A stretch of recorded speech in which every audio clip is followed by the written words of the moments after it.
En 1980, Juan Vargas transfirió el derecho de dominio del lote objeto de litigio a Juan Giraldo y este, en 1987, lo transfirió a la sociedad Vargas Sánchez e Hijos. Esta sociedad lo transfirió a Fabio Fernández y este a su vez a su esposa Marta Ligia Gómez. La sociedad llegó a un acuerdo con ella para la entrega material del bien, pero esto no se pudo llevar a cabo porque no se llegó a un acuerdo con los tenedores. Tito Bonilla ocupaba una parte del inmueble, tenía una construcción en donde habitaba. En 1984, mediante unas declaraciones extrajudiciales, se concluyó que Tito era un poseedor de mala fe e irregular. Esto debido a que ocupó el bien a sabiendas de que él no era el dueño y ejerciendo sobre este actos de señor y dueño. Y también se estableció que desde esta fecha, 1984, empezaría la posesión de Tito. En la contestación de demanda, Tito, por medio de su apoderado, aceptó unos hechos y negó otros. Y propuso una excepción de mérito llamada adquisitiva del bien objeto de litigio por prescripción. En cuanto a las pretensiones de la primera instancia, la demandante alega que se le declare que es la titular del derecho de dominio pleno sobre el predio objeto de litigio. Además, que se declare que las construcciones realizadas en el predio fueron construidas a sabiendas de que era suelo ajeno. Posteriormente, o en consecuencia, que se restituya el inmueble y que se paguen tanto los frutos naturales o civiles que el demandado haya podido percibir desde la fecha en que inició la posesión hasta la fecha en que se restituya el bien. Y además condenar en costas al demandado. Bueno, en cuanto a las pretensiones o a los cargos del recurso extraordinario de casación, existen 3 cargos. El primero, que hace referencia a que el demandado nunca confesó como tal que él había iniciado su posesión desde el año 1984, como lo considera el tribunal, sino desde 1967, en virtud del principio de unidad e integralidad de la confesión.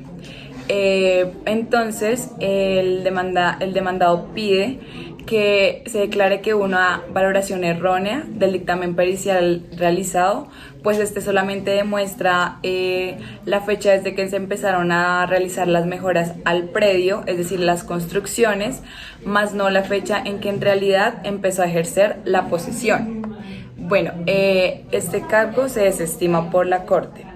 El cargo segundo hace referencia a que existe una incongruencia en la sentencia, pues el juez no decide sobre las mejoras realizadas al inmueble, lo cual se pidió, pero aún así no se haya pedido, es algo que el tribunal debe haber fallado de oficio, así fuera para negarlas o para concederlas.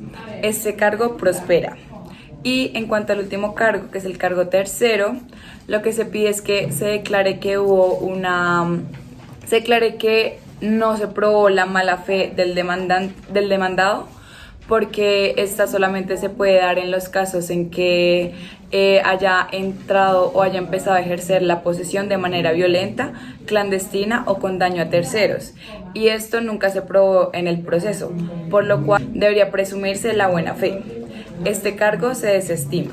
La Corte Suprema de Justicia decidió casar la sentencia del Tribunal Superior del Distrito Judicial de Santa Fe, declarando que María Gómez era la titular del dominio pleno sobre el lote objeto de litigio. Esto se debía a que ella cumplía satisfactoriamente con todos los requisitos que se habían establecido jurisprudencialmente para que prosperara la acción reivindicatoria, ya que la demanda versaba sobre un bien inmueble plenamente determinado. Ella demostró su dominio con una escritura pública debidamente registrada. Se comprobó la posesión material de Tito Bonilla con la diligencia de inspección judicial y además se acreditó la identidad entre el bien inmueble que se encontraba en la demanda con en el que estaba en el certificado de registro. En segundo término, la Corte decidió negar el derecho al reconocimiento de las mejoras realizadas por el demandado al bien objeto de reivindicación, debido a que se entiende que el demandado realizó mejoras útiles hacia el bien, es decir, aquellas que están encaminadas al aumento del valor venal de la cosa, pero no son necesarias porque no se destinan a la conservación del inmueble en estricto sentido.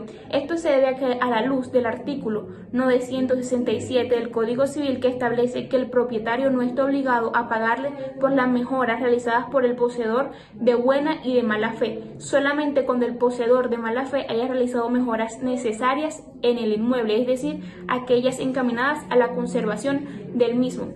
Asimismo, la Corte Suprema de Justicia determinó que el demandado era poseedor de mala fe, ya que al hacer el análisis, el juez de primera instancia equiparó que la falta de justo título presumía la mala fe.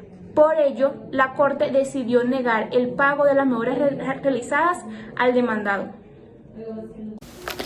Además, la única prueba que aportó el demandado al proceso fue su propia confesión, alegando que sí cumplía con el tiempo establecido para adquirir por prescripción adquisitiva del dominio extraordinaria, el cual son 20 años. Sin embargo, basados en el artículo 195, numeral 2 del Código de Procedimiento Civil, para que la confesión pueda ser tomada en cuenta, tiene que generar consecuencias jurídicas adversas al confesante, y por el contrario, lo único que estaba era sustentando su posesión sobre el inmueble.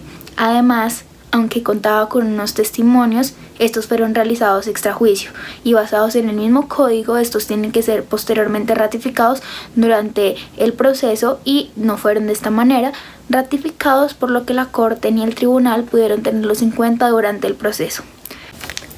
Para finalizar, consideramos que la Corte erró cuando equiparó la falta de justo título a la mala fe, pues si bien los dos son requisitos para poder adquirir por prescripción adquisitiva del dominio extraordinaria, la mala fe no necesariamente se deriva de la falta de justo título, y aunque el primero sí se pudo comprobar, la mala fe no pudo ser probada en ninguna etapa del proceso, y fue un criterio que utilizó la Corte para desestimar la posesión del demandado durante el proceso.